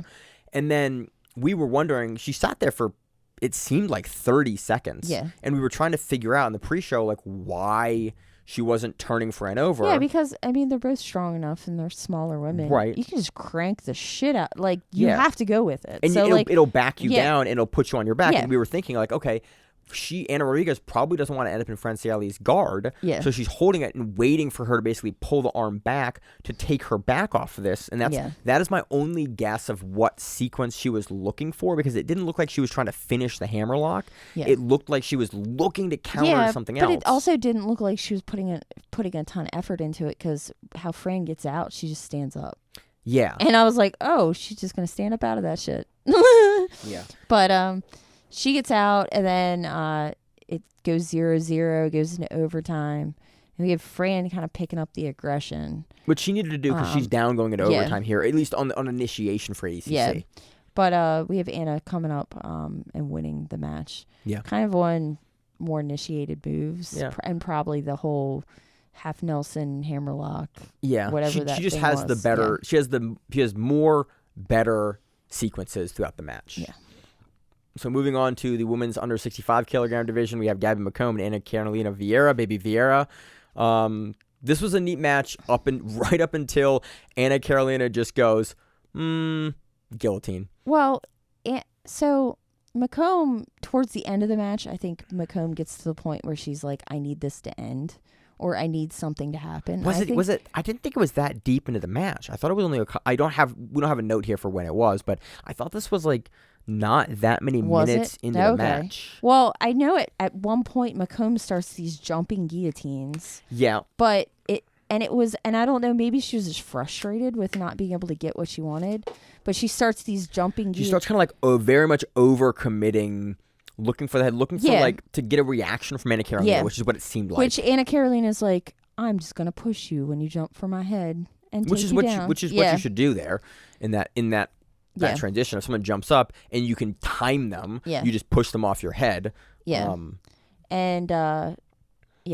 Anna gets her down. She kind of almost gets her back, and they get back up. And then McComb shoots, but this time Anna's like, I'm just going to down block, grab your head, and I'm going to do that to you. I'm going to guillotine you now. She gets a super nice high elbow guillotine. Yeah. She immediately sits in. Again, I like a good guillotine.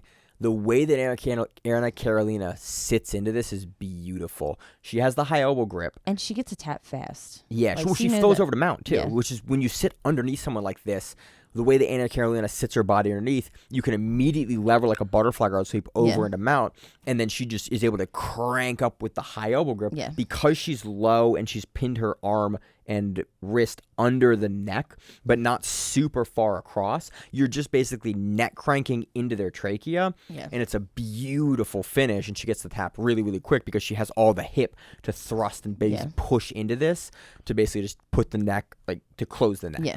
Really, really great finish.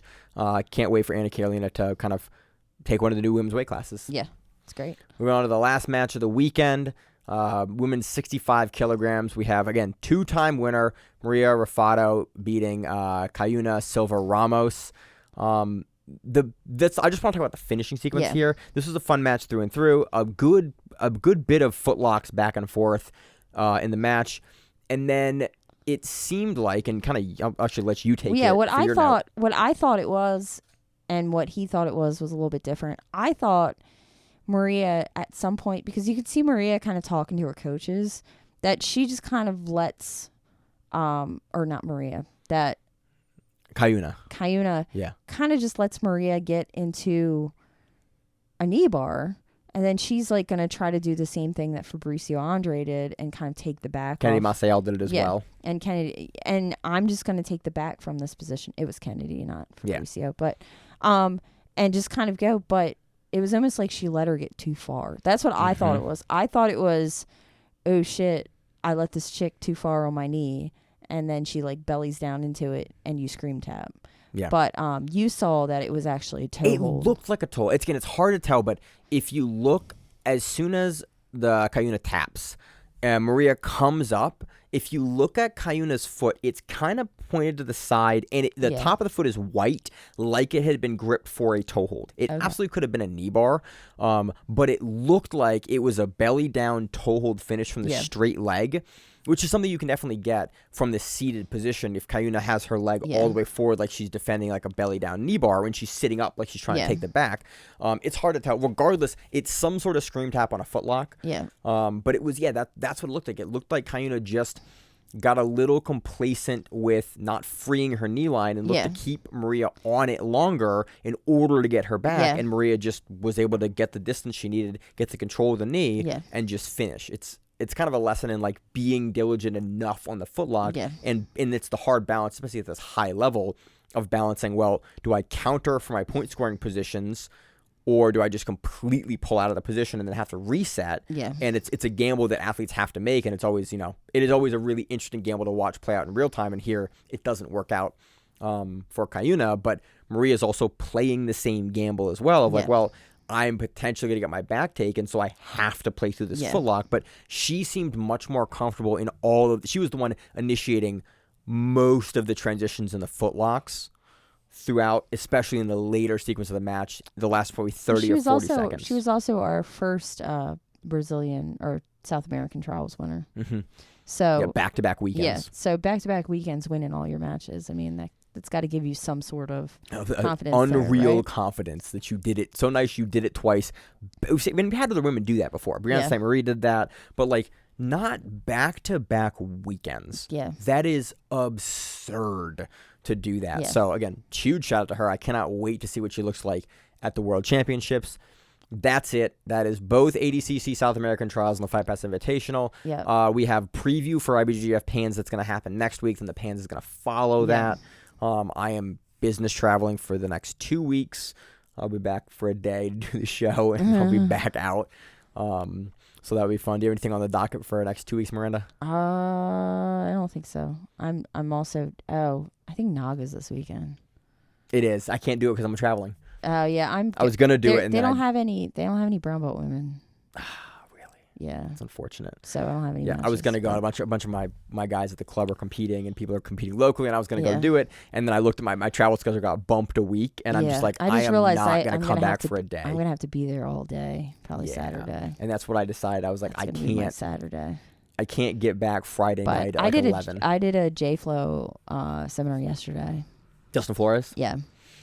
Olympic judo guy. Yeah. Really good wrestler, D1 wrestler. Yeah. Back in the day, and what'd you learn? It confused the hell out of me with foot sweeps. I love foot sweeps. You told me to taught you a foot sweep, and I want you to teach me the foot sweep. Yeah, I know a little bit of foot sweeps, but when you start doing when you start making them dancey is where I get lost. The judo style. I cannot dance. It just doesn't work.